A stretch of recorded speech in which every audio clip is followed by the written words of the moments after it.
Yung tinapang manok namin, pag natikman nyo, talagang maano mo yung linamnam, tsaka juicy siya. Malalasahan nyo talaga yung lasang usok. Sa mga suki namin, ito yung unang tapahan dito sa Pitpitan, Bulacan, Bulacan.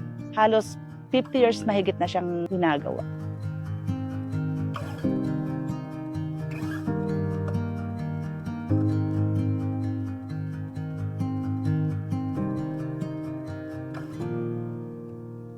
Dito sa Bulacan, pag pinag-usapan ang tinapa, dito lang sa Chayons Tapahan. Yun, legit na masarap. Marami kaming customer na talagang dinadayo kami. Nung mag-umpisa sila, marami siyang tao na tinuruan yung tiyahin namin. Tapos nung matuto na sila, nagkanya-kanya sa bahay. Kaya lang, yung sa amin kasi, talagang pinag-aralan namin para ma-improve yung lasa. Dito lang po ninyo matitikman ang pinakamasarap na tinapa sa buong Bulacan, dito sa Chayons Tapahan.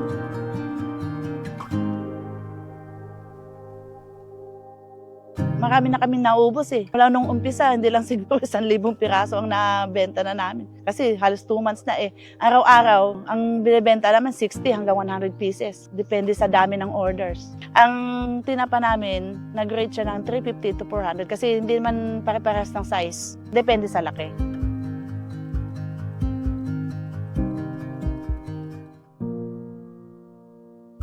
Nag-umpisa lang yun, last 2 months lang yun eh. Kasi nag-birthday nga yung asawa ko. Nagluto kasi siya ng pulutan ng manok. May natira. Nung kinabukasan, sabi niya, subukan kaya natin gawing tinapa. Pinausukan niya yung natira. Yun, doon nag-umpisa. Tinikman namin, tapos okay naman. Hanggang yun, sinubukan namin. Sinabi namin sa mga isda namin tinapa. Hanggang nag-click. Tsaka pinatikman ko na rin sa mga talagang mga customer namin na regular. Pinatitikim namin sa kanila, okay naman daw. Kaya yun. Ang best seller namin ngayon, talagang naglalaban yung bangos tsaka yung manok. Kasi pag umorder na isang manok, may kasamang bangos yun na 3, 4, magka-partner sila.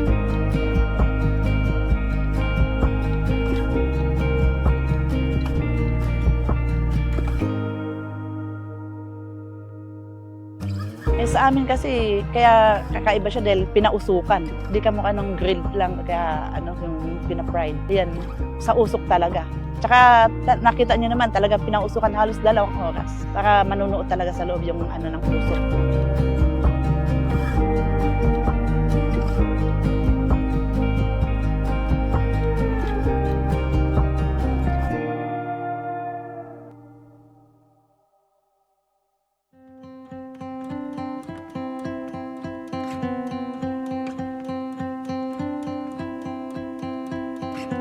Ako si Mercy De Jesus, ang namahala ngayon ng Chayons Tapahan. Pero yung tapahan na to, namana namin sa aming tiyahin na si Rosario de la Cruz. Nag-start to 1970s kaya mahigit 50 years nang ginagawa namin yung tinapa. Marami kaming klaseng tinatapa dito. Kamukha nung silinyasi, tamban, kabasi, aligasin, galunggong, bangos, tilapia, tsaka yung pinakabago naming tinapang manok.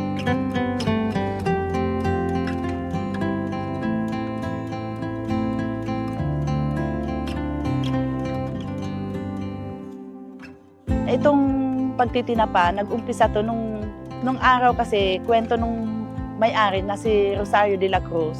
Naglalako lang kasi sila ng mga pangati na isda. Tapos may nadaanan daw silang yung gumagawa ng tinapa. Nung pag-uwi, naisipan daw nilang mag-try. Tapos yun naman, umokay naman, pinagpatuloy nila. Hanggang kami ngayon, pinagpatuloy pa rin namin.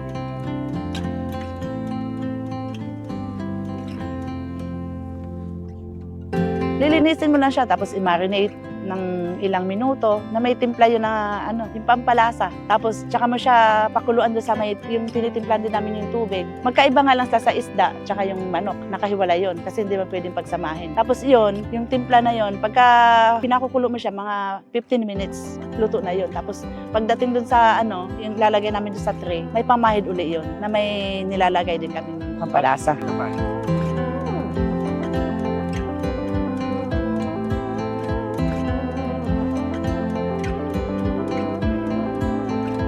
Nakakaraos kami sa araw-araw, kahit bumabagyo. Mas lalo pa nga dumadami pagka yung maraming customer pagka umuulan kasi masarap daw yung tinapa pagka tag-ulan. Dahil sa tinapa, napag-aral ko yung mga anak ko, tsaka yung pagka may gusto kami, nabibili na rin namin. Kung malaking tulong sa amin. Nakakaraos kami araw-araw. Ang inspirasyon ko, gusto ko mas lumago pa yung aming tapahan. Dahil alang-alang doon sa unang nagtatag, talagang hindi ko inalis yung pangalan niya, kaya nakalagay pa rin siya yung tapahan.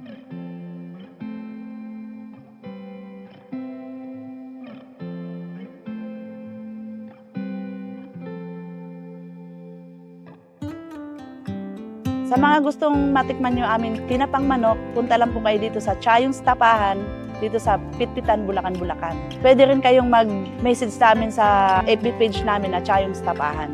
Maraming salamat sa lahat ng aming suki. Patuloy kayong tumatangkilik sa amin. Tsaka sa mga gustong tumikim, punta lang kayo dito sa Chayong's Tapahan. Maraming salamat po.